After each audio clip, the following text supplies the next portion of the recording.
Just like the title of your film. But I'm just so fortunate to be able to work with people who I admire so much and to continue evolving, having been doing this for 30 years now, and feeling still like I'm new and young at it, despite my dotage.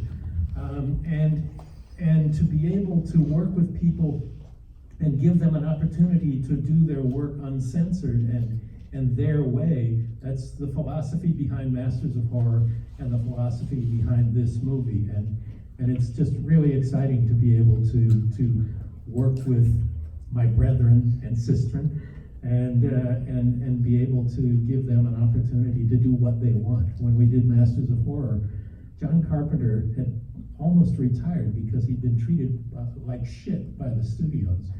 And he wasn't sure about doing Masters of Horror. He did the first one kind of hesitantly and then just kind of mockingly did it. Oh, this piece of shit, it'll be okay. And when it went over so well, when I asked him to do the second season, he said, yeah, I think I will. And to have Toby Hooper and all the people that we were able to work with and have them happy about what they were doing and to be able to And now you're stuck with us. Yeah, well, we're on a lower budget. Kidding. Well, we are, but Wow. But no, and this time I wanted to do it internationally and have people represent from around the world. And Alejandro was born in Argentina but raised in Cuba, and Ryuhei from Japan. To have different perspectives and points of view in the horror genre is refreshing and exciting and evolutionary. So let's continue on that track, because your original vision is filmmakers, international filmmakers. So what drove the actual stories? And I think we can open this up to the directors and the writer. What made that voice international? Like, how was that vision met with the stories you chose? Why did you want to tell the stories you want to tell? And how do we see that aspect of your filmmaking? Take it.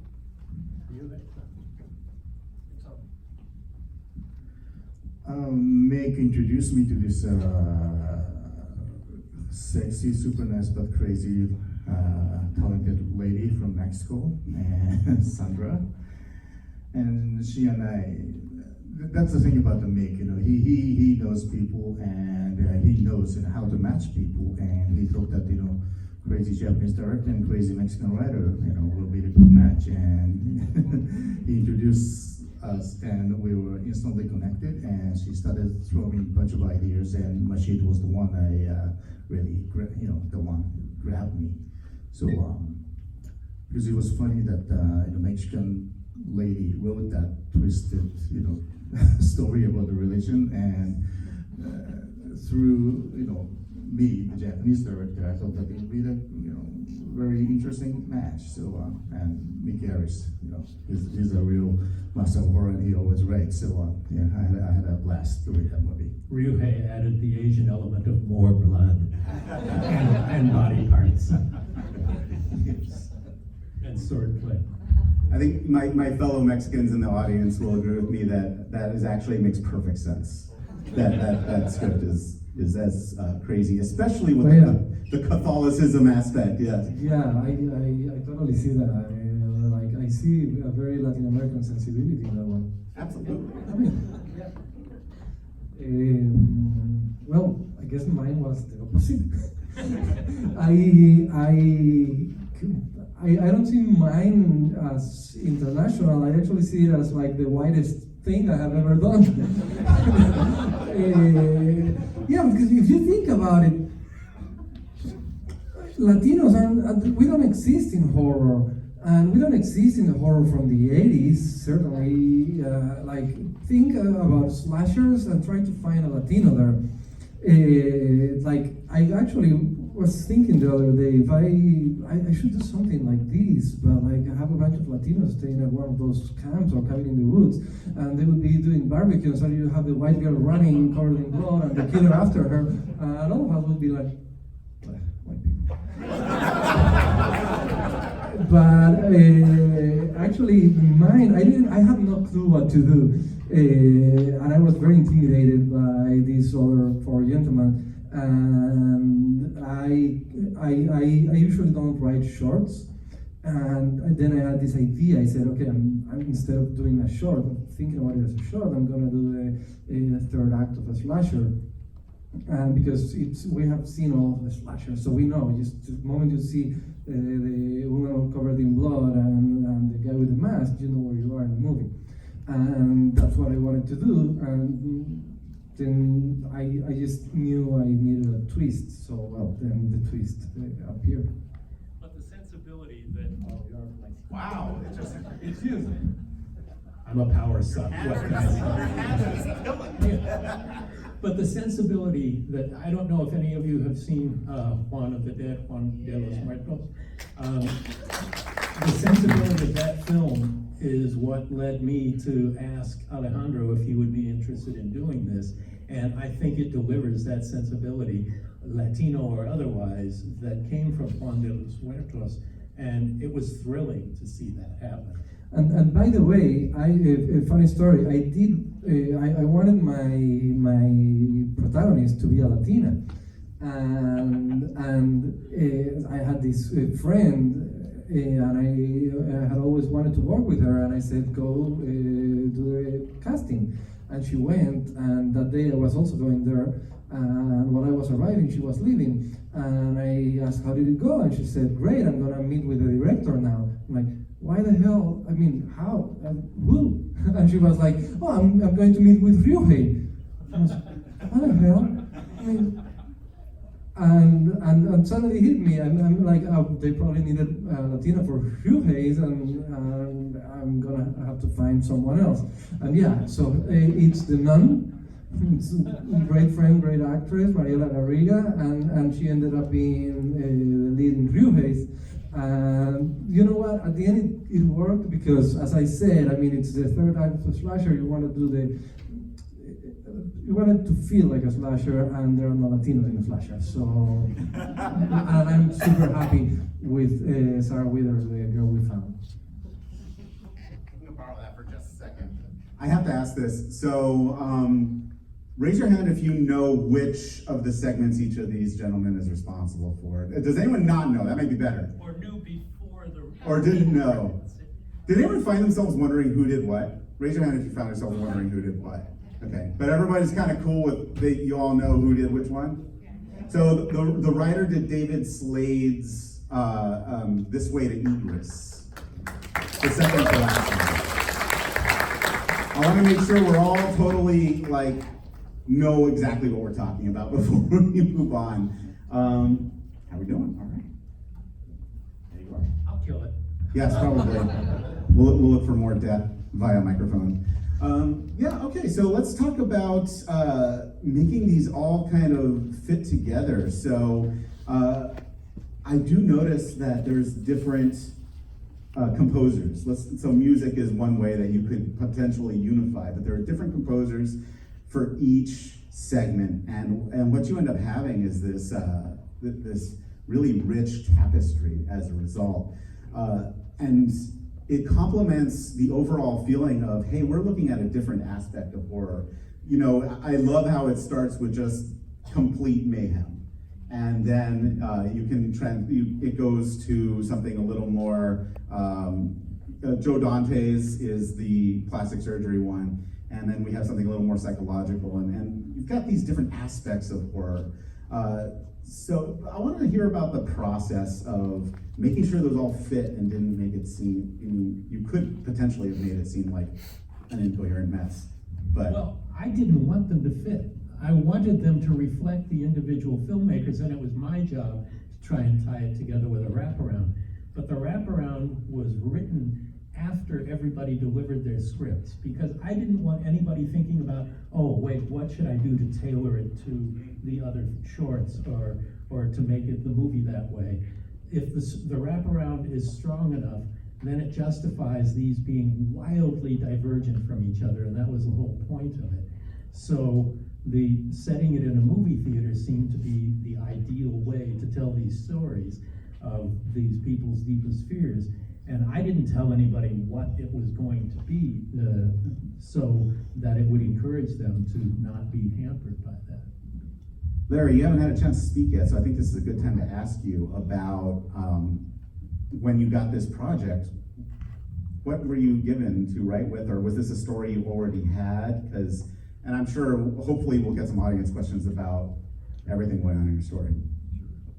Yes, we were talking earlier about the international flavor of this film, and when David was in England, he picked up a copy of Borderlands 3 that contained the original story, and he teamed up with a writer named Charlie Cantor, and Charlie was also in England, and they invited me over, and the three of us worked with a production company over there to make This Way to Igris a feature film. And for many years, it was under development as a feature film. We have a feature script for it, and it never came about. It never got made. But all the germination of this took place in England. And the story was originally titled Dramatic Descent. And it was while we were in England working on this that one of the producers suggested the new title, because you saw the sign in the movie as she's walking past it, and that sign is in the story. And they thought that would be a good title for it. So this all really took place in England. So the story came out in 1993, and David found it in 2000. And I went over there in 2001, and that's when the work on it really began. And David and I had been trying to get it to the screen for years, and then in 2015, Mick, you came along and proposed to David, and David said, I've got an idea. He called me up, he said, let's take that feature script that Charlie wrote, and let's go back to your story, and take the story, and basically do the story scene by scene. And we'll put that script from Charlie aside and hope that the film Nightmare Cinema generates some interest in the script so we can do the feature sometime. But that's basically how it came about, and delighted to have it on the screen after 19 years. I think You sound like a classic rock opera DJ right there. yeah, And you're the magician, so... your voice is fantastic. I have actually two questions I have regarding production design and setting, and we'll start with actually This Way to Igris, just to keep you going.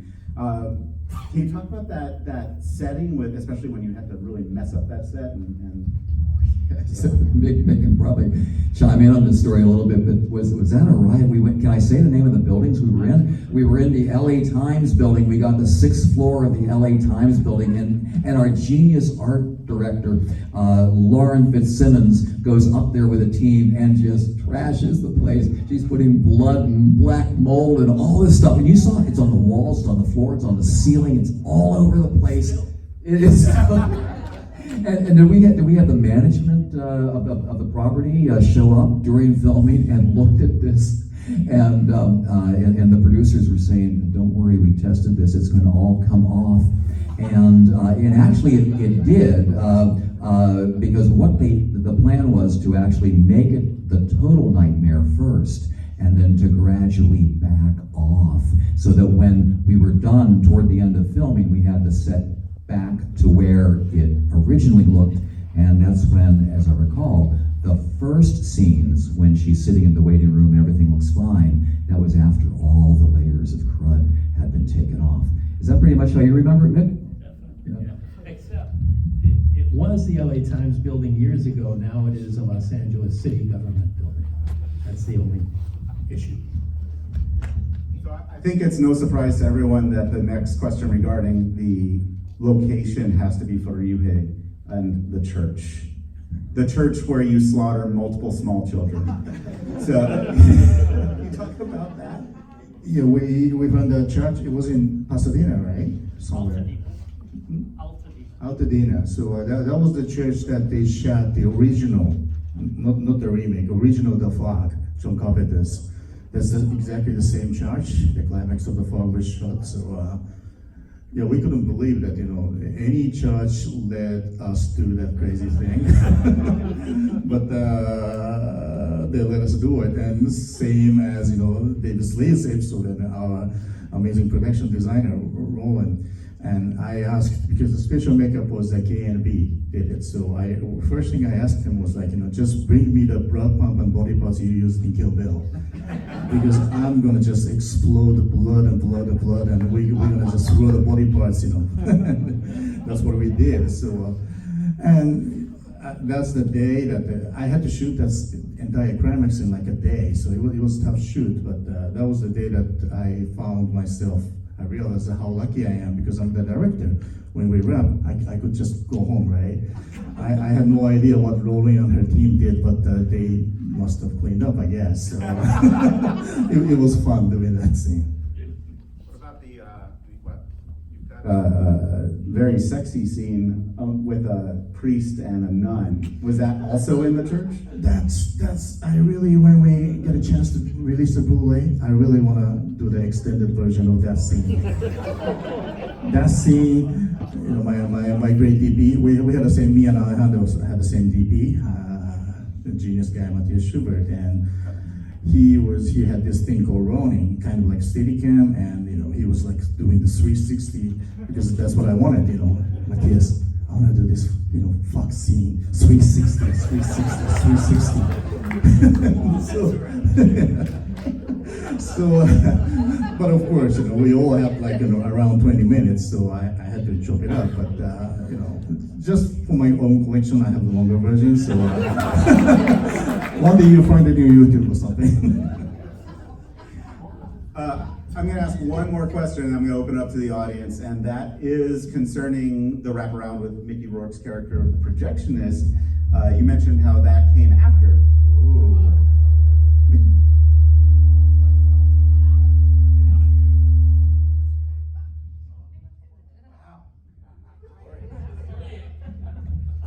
So, yeah, talk about that. That came after everybody's story. How did that come to you and to tie everything together? I had originally thought of Matt Frewer to play that part. He's an actor I've worked with more than any other. He's a great friend. I just love him. Yeah. Really great guy. But Mark Canton, who owns Cinelou and was the head of Warner Brothers Studios and then the head of Columbia Studios, he said, I think I can get Mickey Rourke for this. And if you're okay with that, I'd like to do it, to have an Academy Award nominated movie star for our movie. And it was really hard to argue that point. Even though I knew Mickey had a reputation as being very complicated to work with. And he's a tough guy. I mean, the wrestler and the boxer and all the stuff he's done like that, that's real shit. He is a professional boxer and does not suffer fools easily. I have a neighbor across the street who is also a director, and he directed him in a TV series for 2 days. He was a guest star, and he told me it was the worst 2 days of his life. And not his career, his life. So I was nervous. I called Robert Rodriguez and asked him about his experiences, and he said he had a great time with him on Sin City. So Mickey came in, he was only going to work for a day, and I think, it was just a gig for him, and he came in and, okay, let's do this. But by the time we started talking about it and he started getting into it, he had a blast, and I had so much fun with him. Still, 10 o'clock that night, gotta go. That was the last I've seen of Mickey since we shot 2 years ago. Wow. Okay, so I'm going to bring it open to the crowd.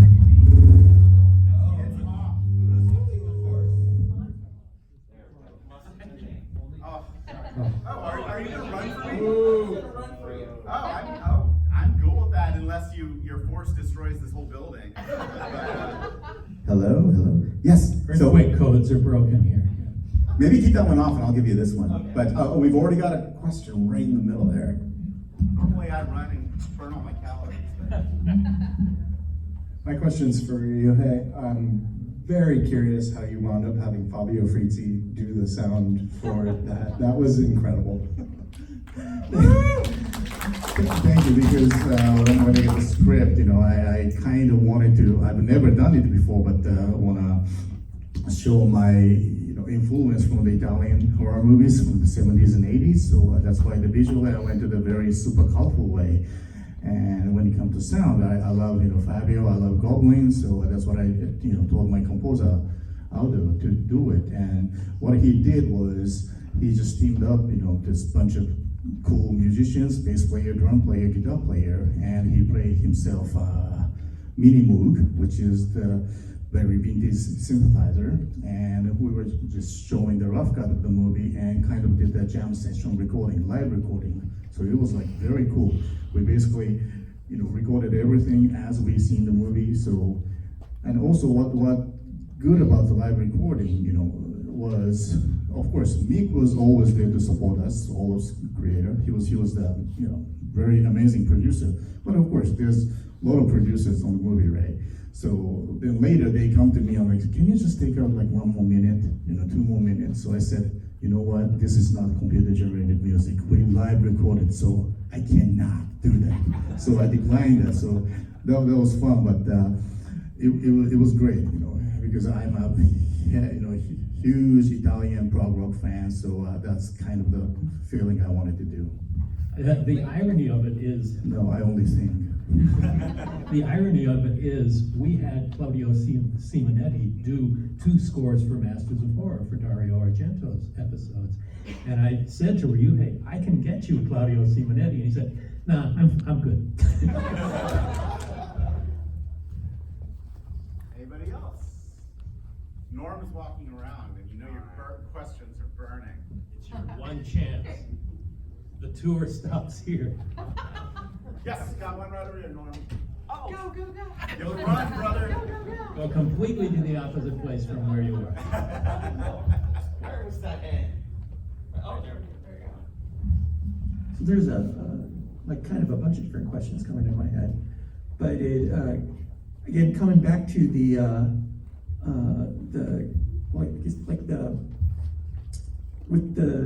horror that was in the church, the fact that was Mexican influenced, Catholic, made a lot of sense to me, I'm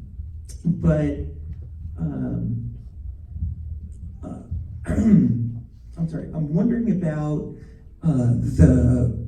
just kind of the set design and the costuming and all, because it seemed like that there was a lot of detail put into that. So what is that? Well, just the richness of detail put into the set and costume design for Machida, the Catholicism of it. That's again amazing production designer Roland and costume designer Megan, and I kind of like, even when I was directing Godzilla movie, black with a little bit red is kind of my color, my style. I once had the first car I bought when I moved to LA was like black with red striped Mustang. So I kind of, from my car to Godzilla movie, like versus everything, that's kind of the color that I really like. So I talked a lot of things, and we went through a bunch of reference of the books, and I wanted to somehow keep the reality, but always I try to push the boundary and something has some little bit strange taste. So that's how we created that twisted world. And white nuns' habits look great with blood. Very Italian feeling there. Yeah, I just like splash like red thing or white thing on the beautiful woman. Got one in the middle, Ian.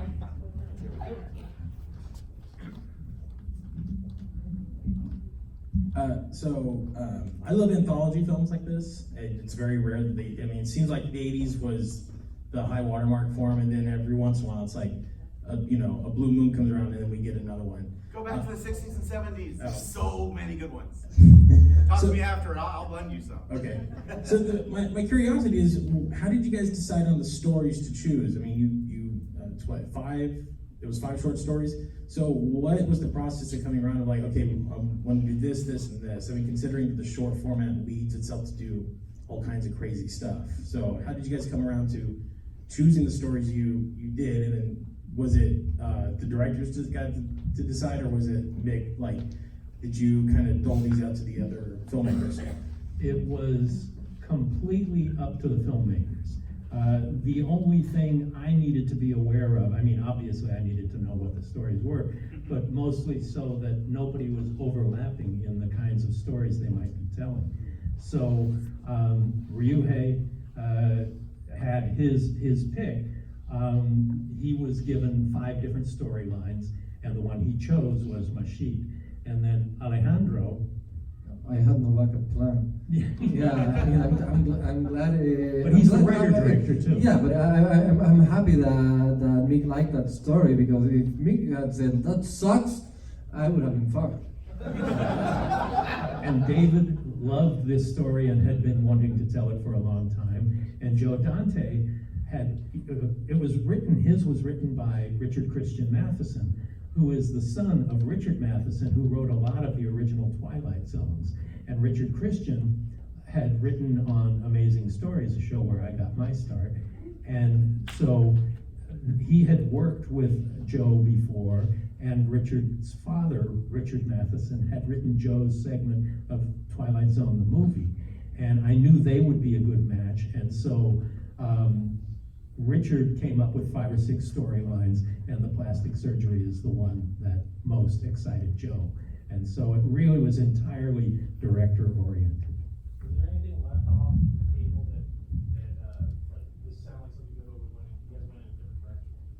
Mine, I had originally adapted one of my published books called Tyler's Third Act, and that was going to be my episode. I wrote the script, and the people at Good Deed Cranked Up, who financed the development of the screenplay, had read a feature script that I had written that Dead was originally going to be.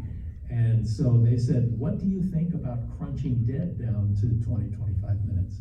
And I thought about that for a while, because it was, the other one was pretty outre. And Dead, one thing that wasn't common in these other stories was just kind of something really human and family, and kind of an emo horror ghost story. You know, you see the descent of madness, which is incredibly emotional and the like in Larry and David's episode, but something that starts out, you know, as a friendly kind of deepening family drama that suddenly goes wildly violent and turns into a ghost story.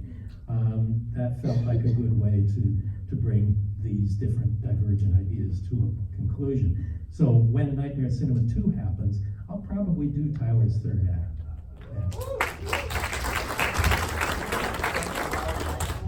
So on that note, your young actor who plays Riley in Dead, your short film, Folly Rakatahavana? Try it. Folly Rakatahavana. So yes, first of all, I think he's an outstanding young actor, but that opening scene where he's playing piano, it's really convincing. Can you talk about that scene and getting that on camera? I really wanted to get an actor who had the sensibility of a musician. And I wanted to be able to go from his hands to his face and show you this guy is real. Because it's important for what happens to his character that his creativity is at a prodigy level. Now, he did not record that, and he was faking it, but he really can play. And I also wanted it to be ethnically diverse. And, you know, always a classical pianist is the white kid from the upper class family. And I wanted to broaden that umbrella a little bit and give us an unlikely 12-year-old piano prodigy. And he is from Madagascar. And this was his first leading role ever, and he blew my mind. I can't imagine Dead without Folly. Agreed.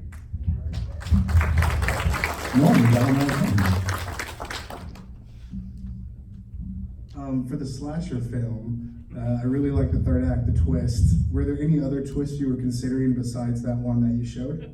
Oh no, I didn't have anything. I just had the third act of a slasher, and I knew I needed a twist. And one day I was just driving, and I came up with the twist. I pulled up the car, called my wife, and said, "Hey, listen to this." She was like, "Oh, that's cool.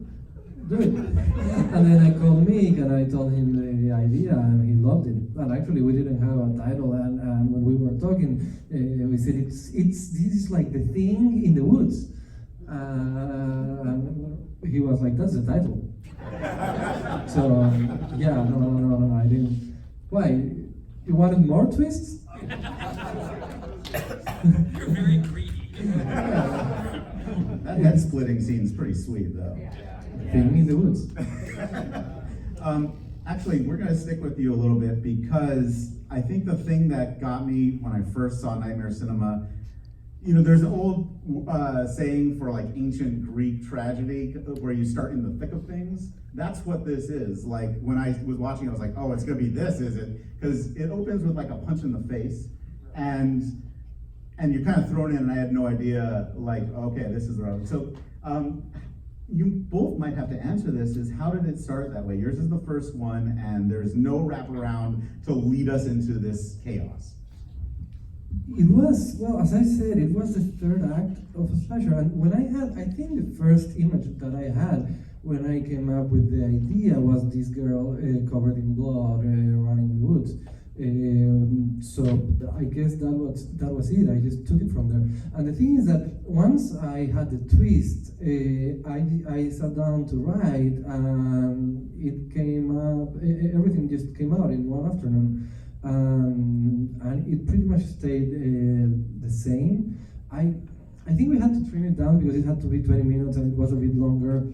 And then while I was watching it tonight, I remembered there was like another location, and then when we had the location, we had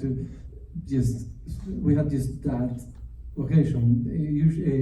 Originally they used to go to another room and then come back, and so I had to adapt it to that. But that was pretty much it. Like I sat down and I wrote it, and that's what you saw.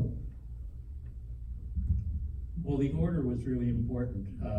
We knew that we had 5 really divergent stories, and we knew that a couple of them are real high energy, these 2 guys, that really are pedal to the metal, and we had a couple of slower ones. David's and Larry's was very pensive and thoughtful and quiet and builds to something intense. Joe Dante's is sort of a Twilight Zone, more quiet tale as well.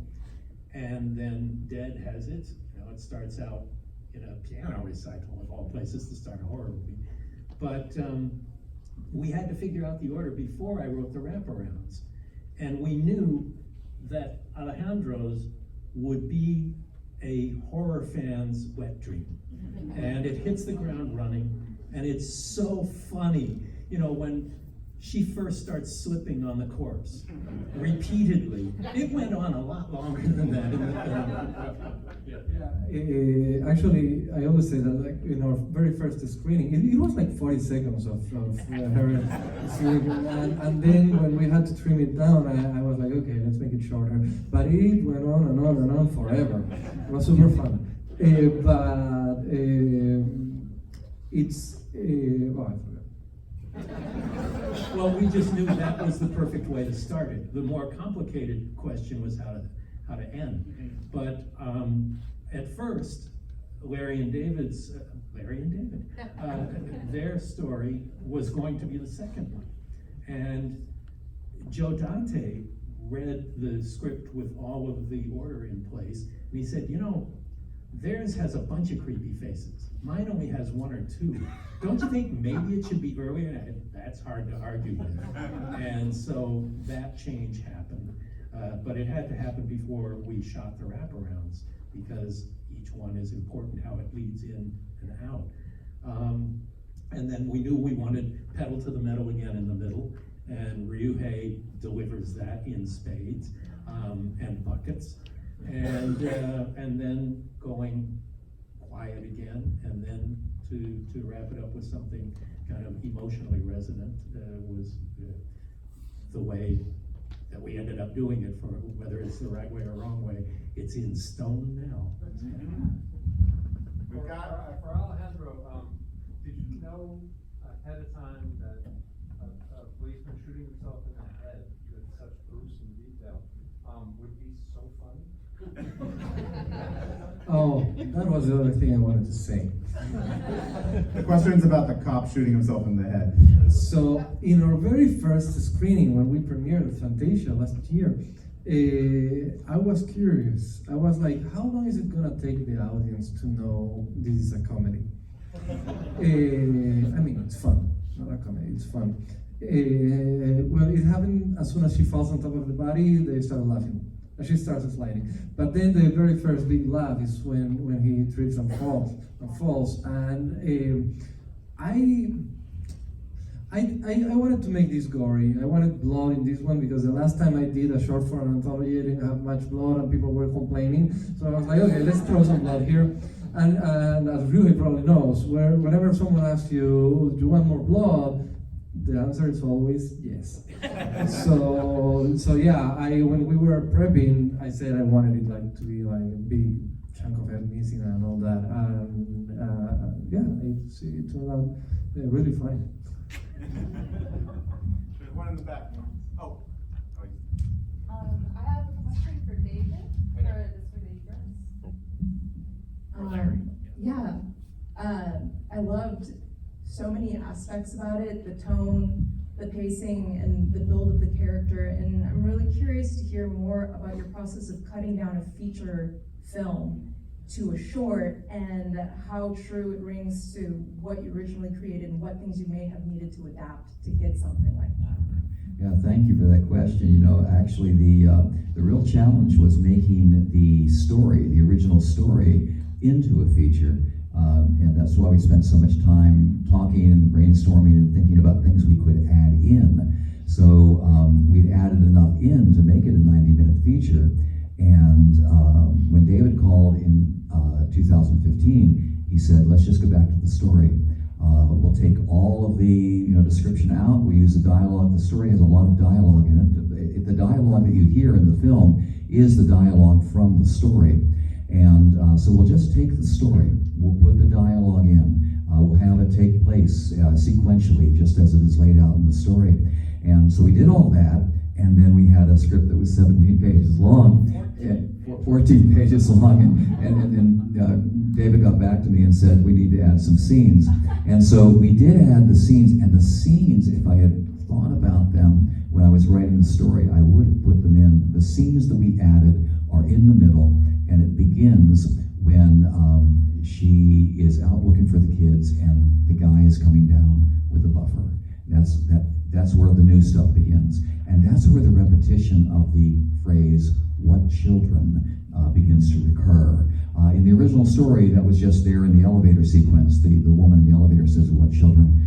But then the buffer monster says, what children? And then she goes and she makes the phone call, and Eric Sr.'s voice begins to degrade until he says, what children? And so this became this recurring thing that happened in the screenplay that I think really drives home what could be causing her problem. So those sequences aside, it's all right out of the story. And one of the things that I thought was really challenging, and I actually asked David about this shortly before we began the film, the final build-up to the climax is we don't see the characters speaking. They're behind frosted glass. That's exactly as it is in the story. I thought, well, that works in the story, but is it going to work cinematically? And we have a character listening. That's the scene. And what was it, 4 pages, 5 pages or something? And when we showed up to do it, Mick said, okay, we're going to shoot 5 pages of someone listening to dialogue. Okay with me. Yeah. And it works. And it's the sound design, and it's the wonderful actor that we have reacting to the voices. And so David just had this genius way of making the stuff that worked in print work on the screen. So we were able to use much of the story just as it was written. Well, you actually just answered it, I believe, but I was going to ask you about that brilliant voice. I was going to ask who it was, that buffer man that you speak of. That was the actor's voice. It was just, yeah, and the voices were just synthesized, modulated in a way that made them creepy. And in the original story, those were written phonetically to show the degrading of the voice. And David did a great job of just making that audio happen. Oh yeah, the voice of the father is Patrick Wilson. Am I going to get this right? And did you recognize him? Hard candy. Yeah.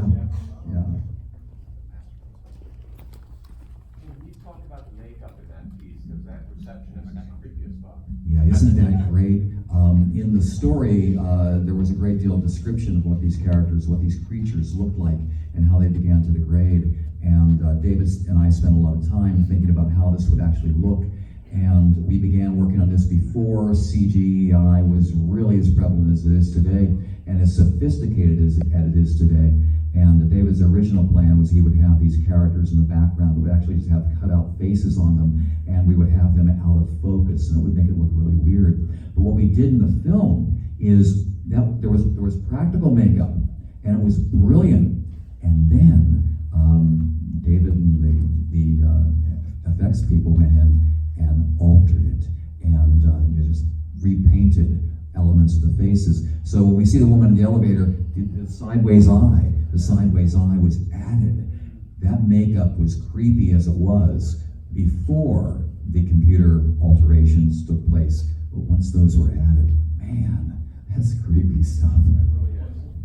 Just one point about the makeups. All of them were done by KNB, except David's episode, which was done by Vincent Van Dyke, and really special stuff.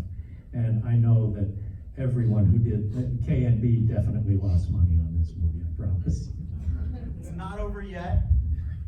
This one. We probably have time for one more. We have 2 people. Oh, we've got 2 people. Last. Good. 3 people. Let's do 2. I had a question. The format, it's great. It looks like the projectionist will be back in order to do this sort of again with different players, and that's great. It's almost sounds like the Twilight Zone anthology idea, and that's promising. But the short format for horror, I sense a horror movie gets you more involved with more character development. So a full-length feature, which you said you had there with the exit egress, this way to egress, right? That seemed to have a little better character development, and you started to care about the family. There's a family there. And have you guys thought about how that's one of your challenges, developing character in order to make you feel like you care about the person whose head is being manipulated, destroyed? Yes, we have a lot of backstory about Helen's life and what goes on, and in the feature script, we open in her workday world, and she's returning to work after having been away for a couple of weeks, and we don't know why, but we know that she's having a hard time adjusting back to work. So the backstory is all there, and this was the advantage, because when we took all that backstory out, and this was one of the first things David said to me when he called. He said, "We're going to do this real time. We're going to do this sequentially. There's going to be no flashbacks at all. There are a few flashbacks in the original story as well, and we're just going to let what we know about these characters be hinted at through the performances." And David worked real closely with Elizabeth and really put her through the ringer, giving her cues and drawing out her emotions and making her channel all the things that we knew about Helen that we weren't spelling out in the story. And I think that that's one of the strong things that he was able to do, is convey so much of what's going on in her world without actually showing the flashbacks or where she was before she came to the doctor's office. And 3 of the stories were originally feature-length screenplays: Mashid and Dead and This Way to Egress. Machine was a feature? Yeah, it was originally. I don't think anybody, including me, has seen the feature-length script. I'm sure you haven't either. But it was a feature-length script that got put into the trash compactor. Yeah. Well, they did, yes. There was one more over here. Yes. As horror creators, when you look at this anthology and you see the sort of social taboos and limits pushed, whether that be the destruction of families, whether that be the total annihilation of children, sacrilege, so on and so forth, where do you see this sort of taboo pushing element of horror going? Because in several aspects, it seems like we're hitting a lot of limits. When you behead a child, like, that's kind of a limit. So where would you see horror going as far as pushing that on film? As far as I'm concerned, I hate mean-spirited horror. You know, Martyrs I thought was really ugly and nasty and something that is a very well-made movie, but not my cup of tea. And yeah, the death of a kid, shooting a kid, chopping them to bits, but it's done in such a way that its attitude is everything. You know, when something is ugly and cruel, even that mass destruction in Mashit is sort of playful in a really darkly comic way. You know, seeing children decimated on a screen and sprays of blood everywhere in a real church, it does push the boundaries, but it's in a way that's so over the top and absurd that you can accept it, and you laugh at how far they're going with their vision, and you know, the same thing with Dead Kid, you know, shooting a kid as he's running away and he dies when he comes back. But I think it's all about attitude, because mean-spirited horror to me is something I'm not a fan of. Now, that doesn't mean I don't think people should do it, but just for me personally. And even if these guys wanted to go there, which I don't think anybody involved in this movie did, I would have encouraged and allowed that, you know, because that's their vision, not mine. But that's just a matter of taste. But Ryuhei, you want to address that? Since you're the perpetrator. No, that's why I love Mick. You know, I think you guys saw at the beginning of the movie. You know, his company is Nice Guy Production, and I've never met anyone, you know, nice as Mick Garris in this fucking Hollywood. You know, lots of sharks and parasites and liars, and they always try to stab you in the back, and you know.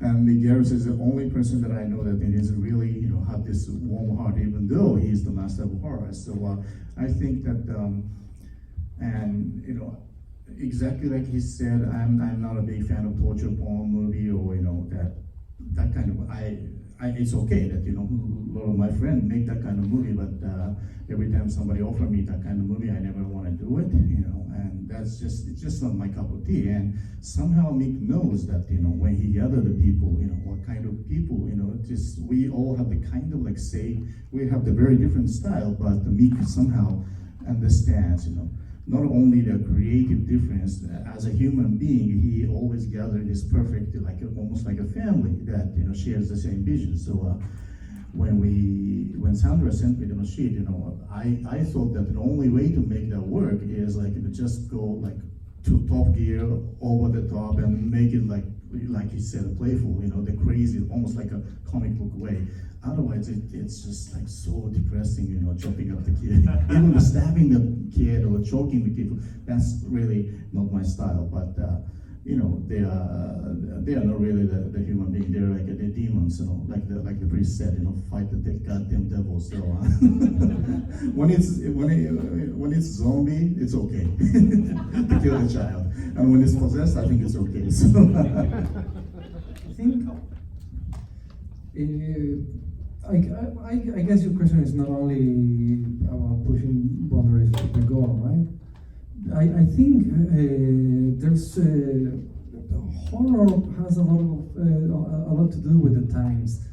If you look at the films in the 70s or the 80s, horror always has this reaction to what's happening in society, and I think a lot of stuff that you could get away probably in the 70s you can't do now, but there's other stuff that you can do now. And it's hard to see where it's going, because it's always gonna be an answer to what it's kind of like a visceral response to what's happening socially around you. So if I knew where we're gonna be socially, I probably wouldn't be doing films. I can't. The last two questions we got were so like full of things that we could talk for like another 3 hours on. But I kind of want to address that and make this the last one to see what you guys think about this, because I think although like pushing the boundaries or trying to one up what was done before, there is a slight aspect of that. But I think what makes the more profound and the horror film with legs last longer is not really, that's not really what we're trying to, or what we're trying to do. It's more like, what is a sincere expression of something that scares me? And if that sincerity comes through, then it's going to resonate. It does, and so that's the way I feel about it. And this year I've seen like almost 1,200 films because I direct a film festival. Me and my team, I've got a couple of programmers here, and this is like something we're looking for. You can tell when a film is made with purpose, and it will resonate, and it will still affect you if the sincerity is there. So I just wanted to get like everybody's take on that, and yeah, that's why we do this, right? Yeah, I agree. I've always believed. I've been writing since 1980. First story came out, but I've always believed that it has to be about something. The horror, the brutality, the fear. It just has to go somewhere that comments on life, and that in some way, in its dark way, shines light on the darkness. And so that's always something I go for when I'm writing stories. Well, there's nothing more basic than the fear of death, and that is at the root of all horror stories. And that's why, kind of starting with Riding the Bullet, I had lost a brother and my father before I made that, and then not long thereafter, another brother. And I've lost two brothers and a sister, both parents, friends, and realizing that that's what Riding the Bullet was about. It's about an artist who thinks death is cool until he's confronted by it. And the reality of death, when you're 21 years old, you don't think about that. And when your hair starts graying and you have people dying around you, you do. And so something like Dead also added a moral quandary to it. Is here's a mother who, though dead, wants her son to die so that they can be together in death. This 12-year-old boy who could have an amazing, beautiful, wonderful life. And she is so loving and yet so selfish that she wants him to die. So he's got someone coming at him because he's a threat to his existence, the killer who killed the parents, and someone who's coming at him through love and wanting that. And to put the complexity of life, death, and love into a horror story, to me, is what it's all about. Well, for me, I also agree that it has to be about something. I always try, obviously, one of the Dead, I always try to do, to talk about social issues. By the way, all that you were saying, I say that in every pitch I do. The story has to be about something, has to have subtext. That's what makes the stories resonate. It's just not about the gore or the scares. You can watch something and have a few jump scares, and then you forget it as soon as you walk out of the door. But then when you watch the classic films like The Exorcist or things like that, they are about something. And every time I say this in the meeting, I can see the producers' faces freaking out. Like, what the hell is he trying to do? This has to be scary, and they have someone else do it, then that just goes and does the scary shit. But yeah, so that's not good advice. But always, you want to try to talk about something, because this is the only weapon we have. And I think you have to try to use it wisely. And always, like when I have an idea for a film, I always think, what am I really trying to say with this idea? What am I really talking about? And by the way, it's not the case here. This is space spiders fucking people up. So. Well, who doesn't share the fear of space?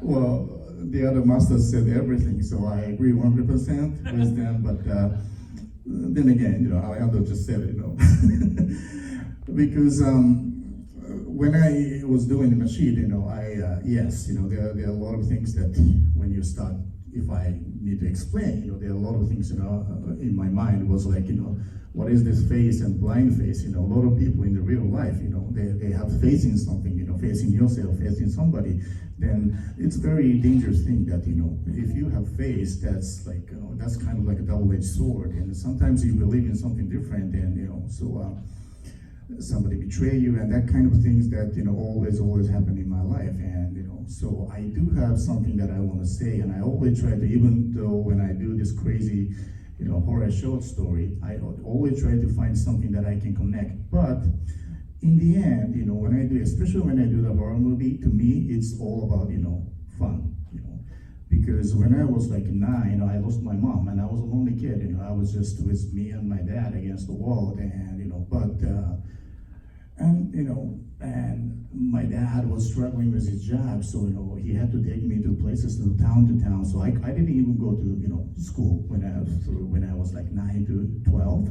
So I had no school, I had no mom, I had no home, I was like drifting with my dad, but my passion was horror movies. So that was when, I went to the horror movie and sit in the dark alone, because my dad hated horror movies, splatter movies, so he never really wanted to come with me, but I sit alone, this 9-year-old kid, in the dark theater and seeing this Friday the 13th Part 2, and that gave me energy to live on, and Friday the 13th Part 2, I love that movie to death, but, does it have a theme or some deeper meaning? No, it's just the fucking guy with not even the hockey mask, right?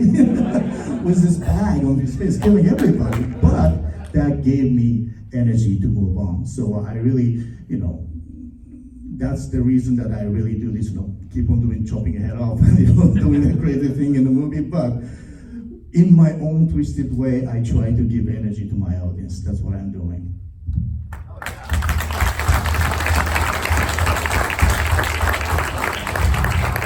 Ladies and gentlemen, the team behind Frida Cinema. Thank you so much. What a great conversation. It's been such a pleasure talking to everybody. I feel like we could do this, for 3 more days, but Thank you guys yes. for being here. Spread the word. Oh, yes. So on that note, this is available on VOD. Do you know what that means that you can do? You can tell everyone to watch it there and review it. And if they loved it, review it. And if they didn't love it, review it and say they loved it anyway. And bring up we're gonna shift the algorithm so everybody can see that this movie's out and available. Actually, we are right now the #2 horror movie on iTunes, and it just opened yesterday. Congratulations, that's amazing news. Yeah, it's late. Let's go home. Thank you all, everybody. Thank you.